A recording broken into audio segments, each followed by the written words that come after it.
Wir hören gerade das Glockenspiel der Parochialkirche. Diese befindet sich im Klosterviertel in Berlin. Klosterviertel? Der eine oder die andere mag sich jetzt fragen, ich kenne das Nikolaiviertel, vom Marienviertel habe ich schon was gehört, aber das Klosterviertel? Ja, auch das gibt es. In meinem Video zur Stadtentwicklung Berlins bis 1840 hatte ich kurz die wichtigsten Punkte des alten Berlins erwähnt, für viele Zuschauer allerdings zu schnell, von daher mag dieses Video auch als Ergänzung dienen. Im späteren Mittelalter bestand die Stadt Berlin aus 4 Stadtvierteln: dem Nikolaiviertel rund um die Nikolaikirche, dem Heilige-Geist-Viertel mit dem Heilig-Geist-Spital als Mittelpunkt, das der Alten- und Krankenpflege diente und auch Pilger aufnahm und verpflegte, dem Marienviertel mit der Marienkirche als Mittelpunkt sowie dem Klosterviertel. Letzteres entstand ab 1250 um das Franziskanerkloster herum, daher der Name. Wir unternehmen jetzt einen kleinen Spaziergang durch das Viertel und ich erzähle, was es so zu sehen gibt.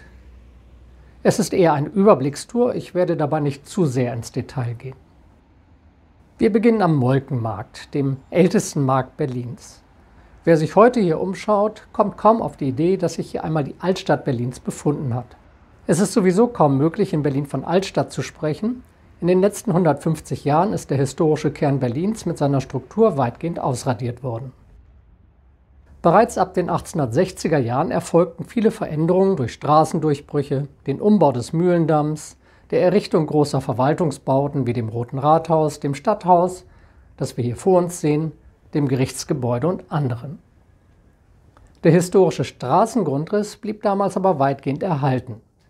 Erst durch die Zerstörung im Zweiten Weltkrieg und vor allem dem weiträumigen Abriss zu DDR-Zeiten zwischen 1950 und 1970 verschwand der historische Grundriss fast vollständig.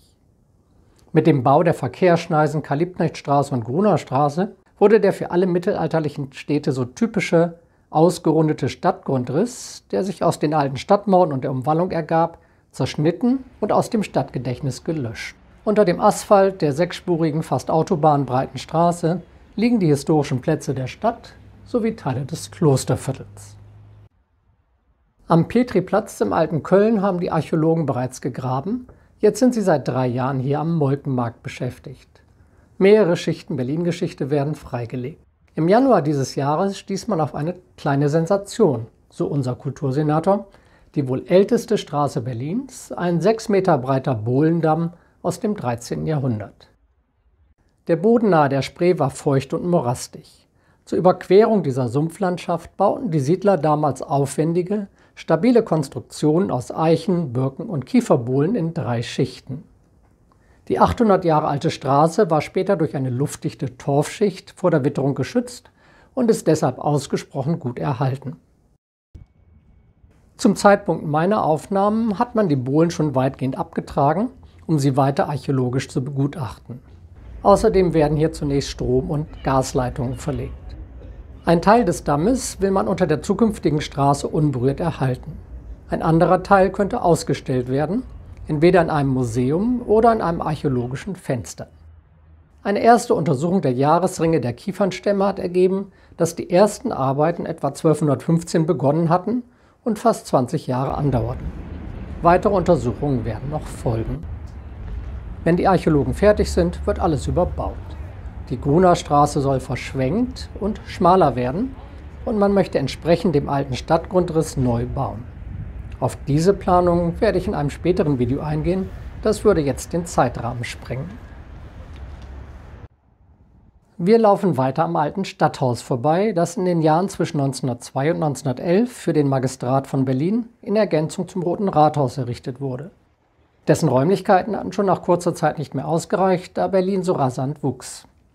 Entworfen hat es Ludwig Hoffmann, der von 1896 bis 1924 Stadtbaurat von Berlin war.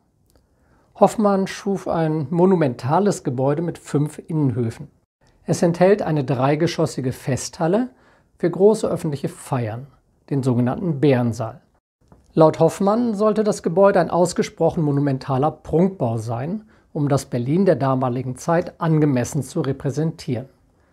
Die Repräsentationsfunktion zeigt sich nach außen vor allem in dem etwa 80 Meter hohen Turm. Das Stadthaus ist reich an Bildhauerarbeiten, die meisten Figuren sind Allegorien von Bürgertugenden. Das Stadthaus, das von den Berlinern auch als zweites Rathaus bezeichnet wurde, bot Raum für etwa 1000 Arbeitsplätze städtischer Beamter. Das Rote Rathaus hatte dagegen nur 317. Zu DDR-Zeiten war das Gebäude ab 1960 Amtssitz des Ministerrats der DDR. Im Giebel befand sich statt der ehemaligen Stadtwappen Berlins dann das Staatswappen der DDR. Nach der Wende gab es verschiedene Nutzungen und seit der umfangreichen Sanierung in den 90er Jahren residiert hier die Senatsverwaltung des Innern. Und die Figur der Fortuna thront wieder auf dem Turm. Der Name Jüdenstraße erinnert daran, dass sich ein paar Meter weiter früher der große Jüdenhof, eine mittelalterliche jüdische Wohnsiedlung, befand. Sie hatte einfache Fachwerkgebäude, eine Synagoge und ein rituelles Bad. Anfang des 16. Jahrhunderts wurde die jüdische Bevölkerung vertrieben und die religiösen Gebäude zerstört. Der Bereich wurde dann mit 12 Wohnhäusern bebaut, die meist von einfachen Handwerkern bewohnt wurden. Die letzten kriegszerstörten Häuser wurden in den 1960er Jahren abgerissen.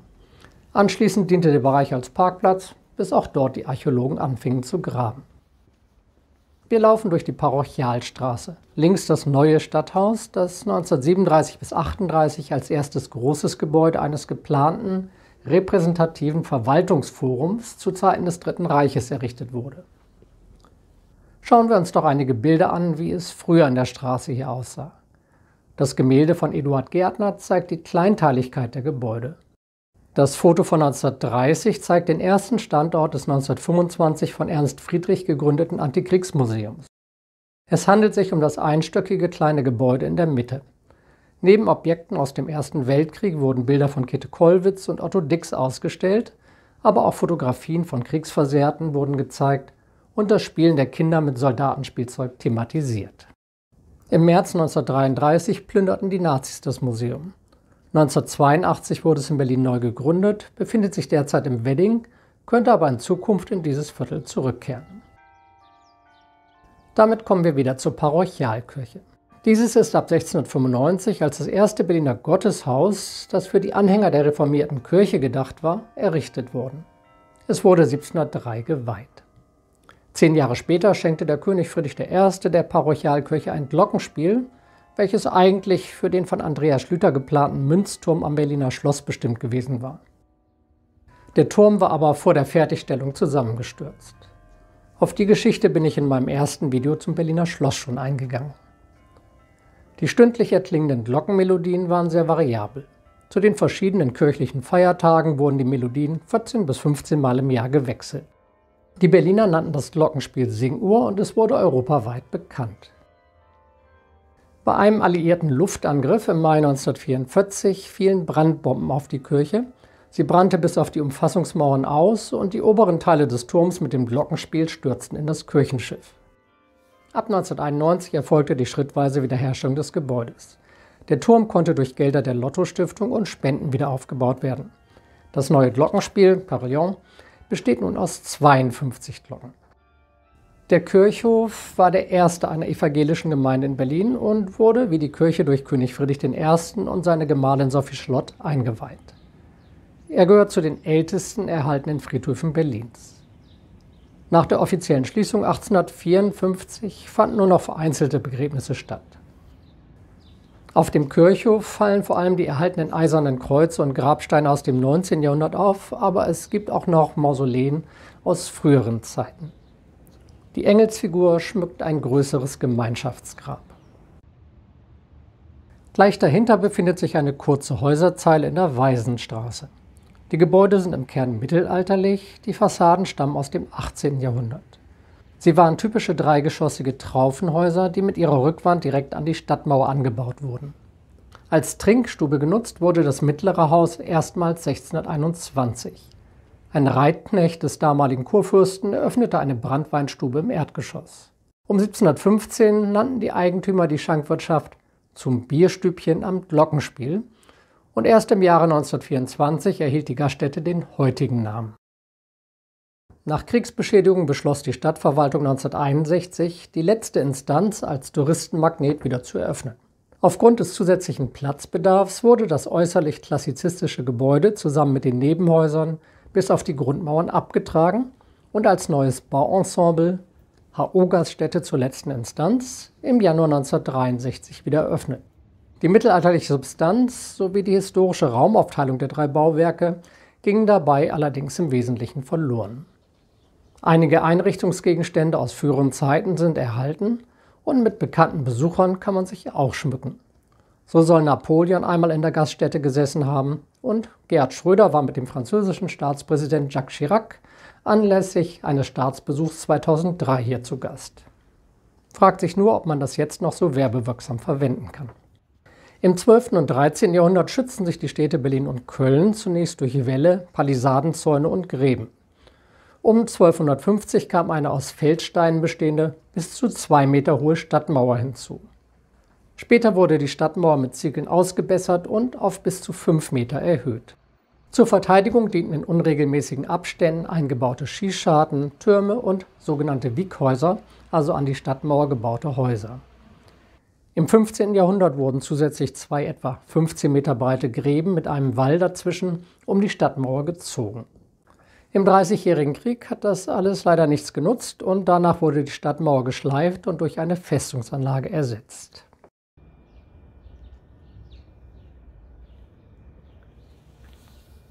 Vor uns auf der rechten Seite haben wir das Landgericht Berlin und Amtsgericht Berlin-Mitte. Der Gebäudekomplex wurde 1894 von Otto Schmalz im Jugendstil entworfen. Besonders das Haupttreppenhaus ist beeindruckend. Bis 1945 war es das zweitgrößte Gebäude Berlins. Nach stärkeren Schäden im Krieg wurde das Gebäude vereinfacht wiederhergestellt und der nördliche Teil, etwa 1/4 des Gesamtkomplexes, wurde im Rahmen der städtebaulichen Neuordnung der Stadtmitte 1968/69 zugunsten der Verbreiterung der Gronerstraße abgebrochen. In den 1990er Jahren kam es dann zu einer umfassenden Sanierung unter denkmalpflegerischen Gesichtspunkten. Bevor wir uns die Ruine des Franziskanerklosters genauer anschauen, kommen wir an einigen Skulpturen vorbei, die in dem kleinen Park stehen. Die Pietà stammt von dem Grafiker, Maler und Bildhauer Jürgen Panso, der ab 1977 Meisterschüler an der Akademie der Künste und an der Kunsthochschule in Berlin-Weißensee unter anderem bei Theobalden war. Als freischaffender Bildhauer und Maler in Berlin schuf er Plastiken für den öffentlichen Raum. Von Theobalden selber steht wenige Meter entfernt die Plastik Mutter und Kind. Theobalden zählt zu den bedeutendsten Bildhauern der DDR, dürfte aber wohl nur einem Kreis von Kennern bekannt sein. Er war ein Protagonist der sogenannten offenen Plastik, einer Gestaltung, in der sich Körper und Raum, nach vorn gewölbte und zurückweichende Formen durchdringen. Dies gilt als ein künstlerisches Mittel, die Plastik zu aktivieren, den Betrachter mit einzubeziehen. Die Bronze von 1965 reflektiert den christlichen Figurentyp der Schutzmantel-Madonna und kann als Anklage gegen Gewalt und Krieg, besonders den Luftkrieg, gelesen werden. Ein Thema, das uns leider wieder aktuell beschäftigt.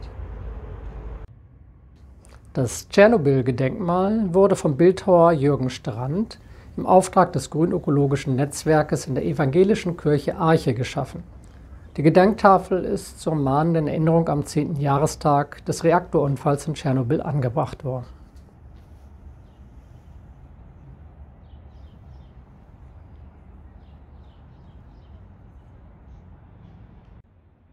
Die Figur der Auferstehende, auch der Herabsteigende genannt, stammt von dem deutschen Bildhauer, Grafiker und Zeichner Fritz Kremer.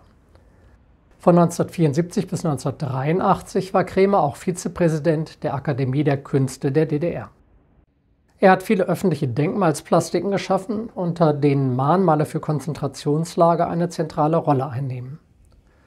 Stilistisch ist er weder der Moderne noch dem sozialistischen Realismus zuzuordnen. Ziel von Kremers künstlerischen Bemühungen war die Sichtbarmachung der seelischen Verfassung des Dargestellten. Diese Figur zeigt den unterdrückten, geschundenen Menschen, der den Willen und die Kraft zur Selbstbefreiung aufbringt. Kommen wir nun zur Franziskanerklosterkirche. Die Geschichte der Kirche ist eng mit der frühesten Stadtgeschichte Berlins verbunden. Der Franziskanerorden hatte in direkter Nachbarschaft des Hohen Hauses, des Sitzes der askanischen Landesherren, ein Kloster gegründet. Die heutige Kirchenruine stellt den letzten sichtbar verbliebenen Teil des Grauen Klosters dar, das wohl nach dem grauen Habit, der grauen Kleidung der Ordensmitglieder so genannt wurde. Die Bettelorden, besonders die Brüder des 1210 gegründeten Franziskanerordens, hatten einen wichtigen Anteil an der deutschen Besiedlung der Gebiete zwischen Elbe und Oder und der darüber hinausgehenden deutschen Ostsiedlung. Die Ruine der Franziskaner-Klosterkirche gilt als letztes Zeugnis mittelalterlicher Klosterkultur in Berlin. Als erstes vollständig in Backstein ausgeführtes Bauwerk markierte die Errichtung den Beginn der regionalen Entwicklung der Backsteingotik. Die Bauarbeiten an der Kirche dauerten bis in die erste Hälfte des 14. Jahrhunderts. Infolge der in Berlin 1539 eingeführten Reformation wurde das Kloster aufgelöst. Ab 1571, als der letzte Ordensbruder verstorben war, befand sich in den Räumen des ehemaligen Klosters die erste Berliner Druckerei.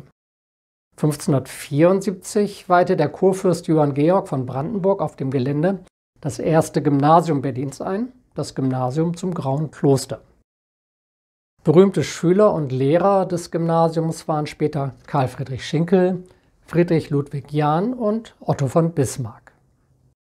Nach zahlreichen Umbauten über die Jahrhunderte wurde das Gebäude im Zweiten Weltkrieg beim alliierten Luftangriff am 3. April 1945 zerstört. Ab 1950 wurden die Trümmer entfernt und die Ruine bis 1963 gesichert. Die übrigen, ebenfalls ruinös erhaltenen Klostergebäude wurden allerdings vollständig abgerissen, um Platz für die Verbreiterung der Grunerstraße zu machen. Die Umgebung der Kirchenruine wurde als Grünanlage gestaltet.